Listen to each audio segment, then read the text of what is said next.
Hello guys and welcome back to our Sheffield United RTG career mode here on FC24. We're returning today off the back of a pretty good start in the Premier League with 2 wins and a draw in our opening 4 games, with defeat coming to champions Manchester City. We've got lots to get through today, including some big games in the Premier League. First game of the episode is Spurs away at the Tottenham Hotspur Stadium, Postecoglou's side, who have 3 wins from their opening 4 games. Let's jump straight into it. There was of course late drama in real life when these sides met just a couple of weeks ago. A game where Sheffield United went a goal up and Spurs fought back late on with 2 very late stoppage time goals to give them the win. Here we come on our first attack and it's headed away. Souza knocks down to Ollie Norwood to hit one, and it's wide of the post. Decent start from Sheffield United on the attack early. Spurs to swing this in with Kulusevski, the outswinger, into Bentancur at the near post. And it's lofted over Wes Foderingham. It's a great header by Bentancur, the Tottenham Hotspur captain. Højbjerg back to Son. Good football this from Spurs. Oh, and it's fallen to Bentancur, and it's a good save. Corner's played short to Kulusevski. Norwood does well, but Son intercepts. Into Bentancur again. Richarlison probably should have scored, and Foderingham is keeping us in this one. Corner short again to Kulusevski. Now to the edge to Bentancur. His shot comes in, and Foderingham again is forced to parry it behind for the corner. Richarlison, ball inside, and it should have been 2. Not a lot to report on in this one. Spurs have had all of the territory, all of the possession, all the shots, but just haven't been able to create and score that second goal. So we're still just about in it as Foderingham is forced into action, but we just haven't been able to create anything. Oh, given away in a terrible position, and Foderingham bails us out. This game would be done and dusted were it not for Wes. Corners played in, Richarlison flicks on, and Højbjerg seals the victory for Spurs. 2-0, both goals from corners. Disappointing. That is probably the most one-sided game we've had all season. We did not lay a glove on Tottenham. Foderingham kept us in the game until late on, but Spurs were by far the better team. Still a level above us at the moment, Tottenham, and we've got a long way to go until we're there. So I'm just looking at my coaching here, and you can see we've got kind of one good scout in each position apart from the defence.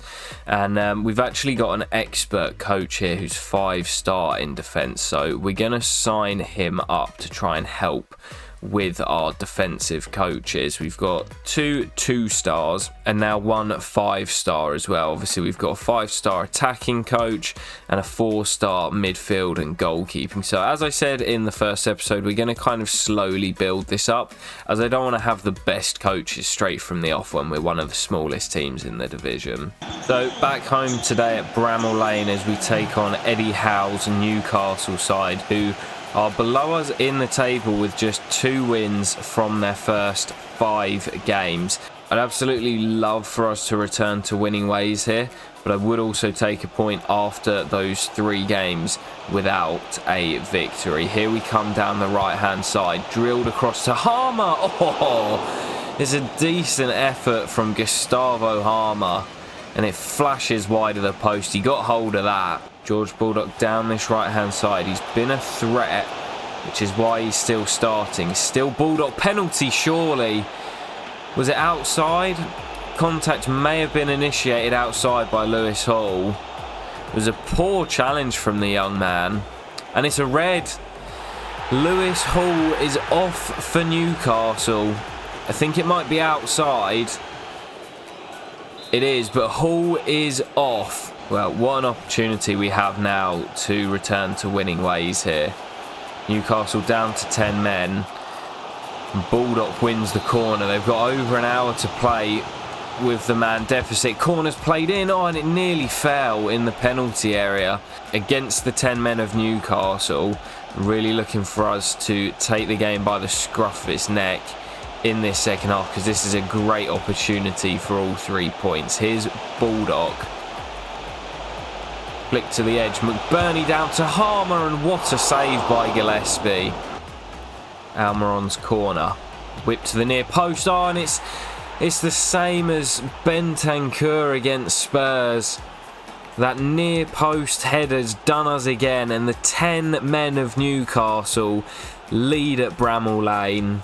Well, it's really poor again from the Blades from that set piece. The same routine that did us against Tottenham.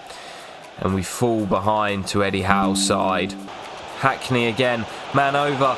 It's Bogle, and it's a huge save by Gillespie. Oh, good ball into Almiron, who could be away. Egan's got some defending to do here, and Almiron makes it 2.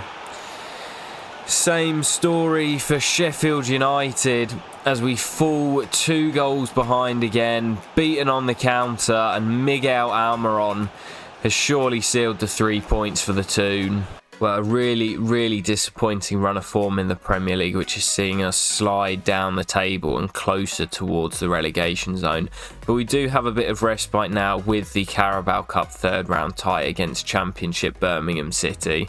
Quite often the Cups can provide a nice distraction from the league if you are in a bit of a slump, so we will have to rotate with this game coming in midweek, but I'm hoping that we can get the victory and progress to the 4th round and get back on track. So the Blades back at home today and desperately in need of some goals and a win. Really tough run of form for us in the league, and as I say, this could be a welcome distraction for us. We've made a lot of changes to the lineup, so there are some players in there getting an opportunity, and they impressed in the previous round. So I'm looking at a few of those guys to carry on their good run of form and carry on our cup run. Here comes Osborne down the left. He's got a man in the middle. It's Jebison, or is it Ryan Brewster? It is Brewster who gives us the lead. I believe that is his first goal of the season. Couldn't really miss from there. Good build-up from Jebison in the lead up to the goal. Osborne with the space down the left, crosses it into Ryan, and Brewster does the rest. A nice early goal to settle the nerves. Greaves out to Osborne, who's looked dangerous in the few minutes that he's had this year. Into Hackney in the middle, looking to spin his man. Great feat by Hackney, and forces the save out of the Birmingham shot stopper. Good build up this from Birmingham. And the pass just had too much on it. It's soft. That is so soft from the referee. And Basham is sent off. You might not have even seen it on the first replay, but he did catch the Birmingham man. Sheffield United down to 10, and a penalty for Birmingham City, which is converted. I'm not really too sure what I was thinking there, guys. I sort of panicked and just pressed the slide tackle button, and Basham's gone.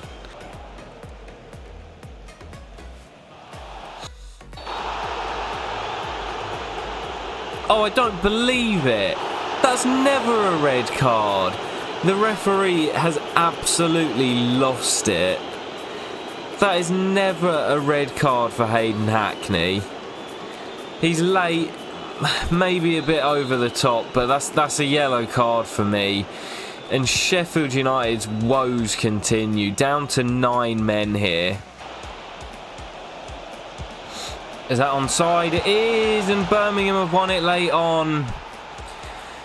Anderson with the last kick of the game sends this torrid run even further. Sheffield United fall to defeat again.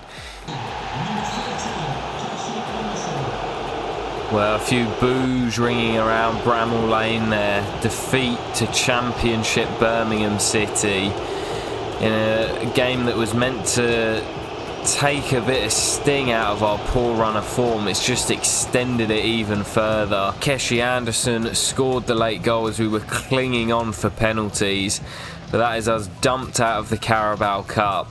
in the third round. So a trip to London here to take on West Ham at the London Stadium with no wins in our previous 4 games.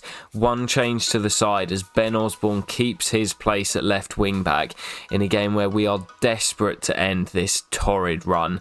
We really need a victory, but away from home I would probably take a point. Kudus again, Taremi's on the run, Mehdi Taremi, it's brilliant. And West Ham take the lead just before the break. Sheffield United cannot catch a break at the moment. We've had West Ham penned in their own half. And the first time they come forward, Kudus finds Taremi with a lovely through ball. And Taremi dinks it over Foderingham to give West Ham the lead. Zuma with a heavy touch. Harmer sneaks in and Harmer scores. And we will take them all day long. Gustavo Harmer with his 2nd of the season. A mistake at the back by Kurt Zuma.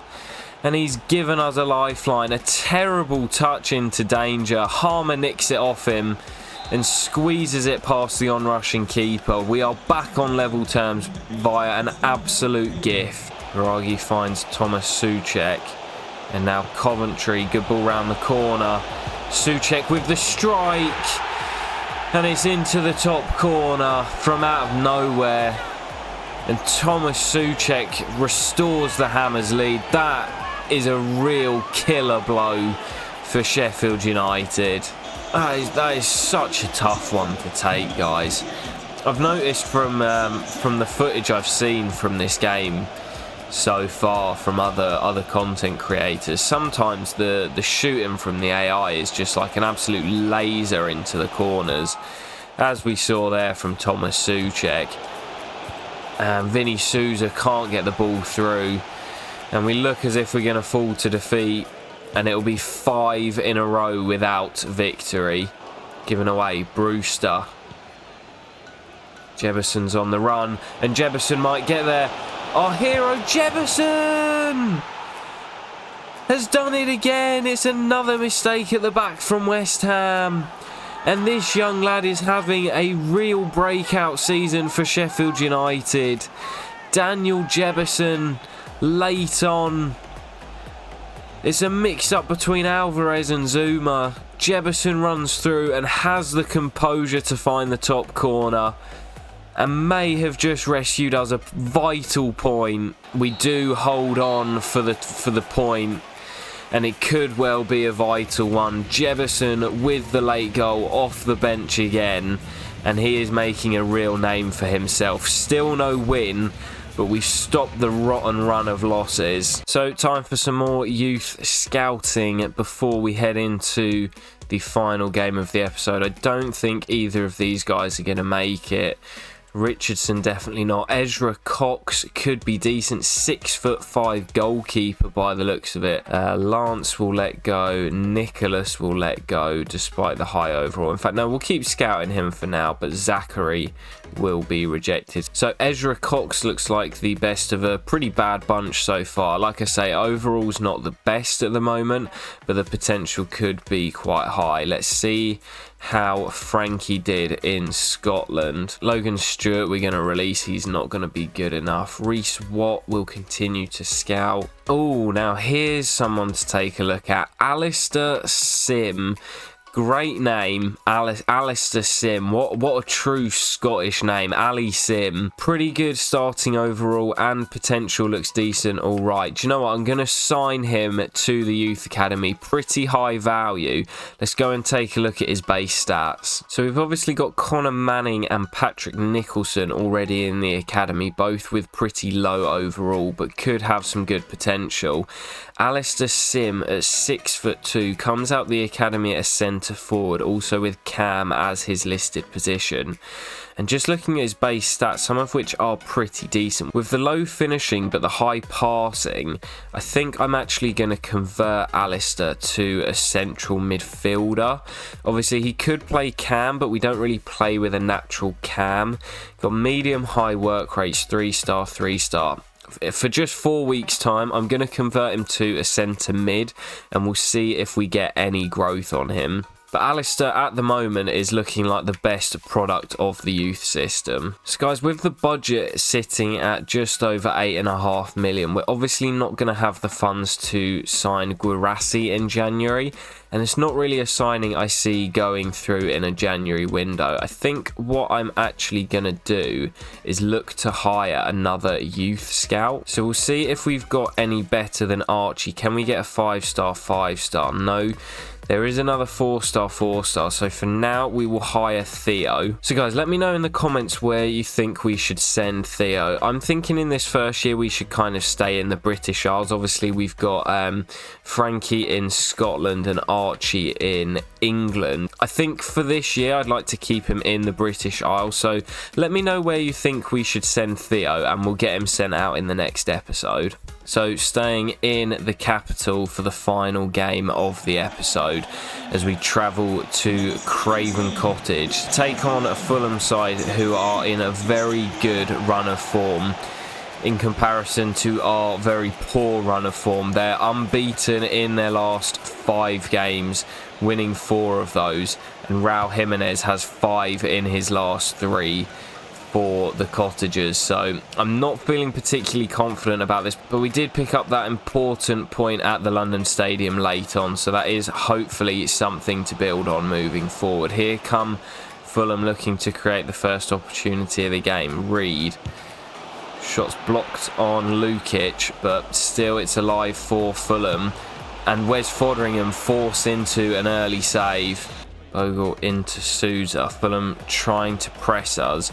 But the ball's out to Osborne, who again keeps his place in the side. McBurney's at the back stick, and Ollie McBurney gives Sheffield United the lead.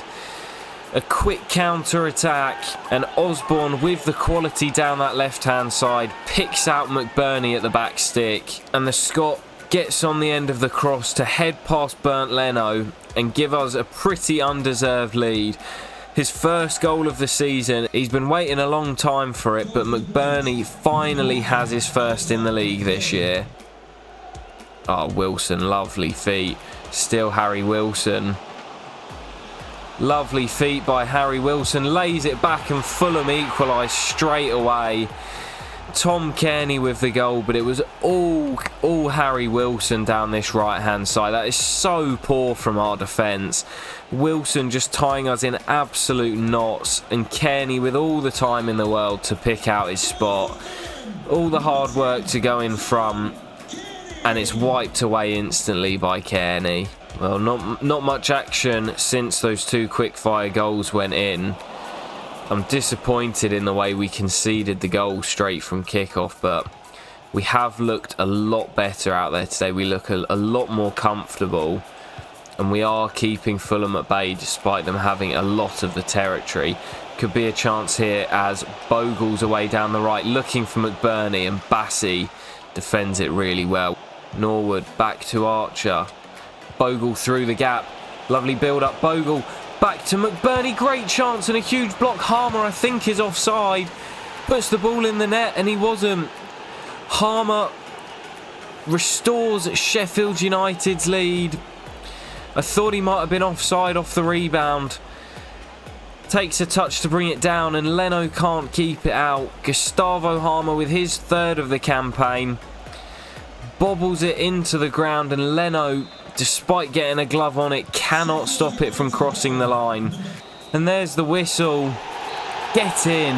Massive victory for Sheffield United. A return to winning ways after 5 without victory, and it comes at the capital at Craven Cottage. A Fulham side in good form, but they fell short today. Gus Harmer with the winning goal. And what a performance from Ollie McBurney, who scored the first and was involved in the second. Much better from the Scot. So what a way to head into the international break. Our first win since match day 2 as we leapfrog Fulham into 13th place. And we now pull ourselves 6 points clear of the bottom 3. We were starting to look over our shoulder, but that win is massive. But guys, that is where we will end today's episode of the Sheffield United RTG career mode. It's been a tough episode with some pretty poor results, but we did manage to claw that victory at the end. I hope you have enjoyed, guys, and I'll be back for the next episode of the RTG very soon. Peace.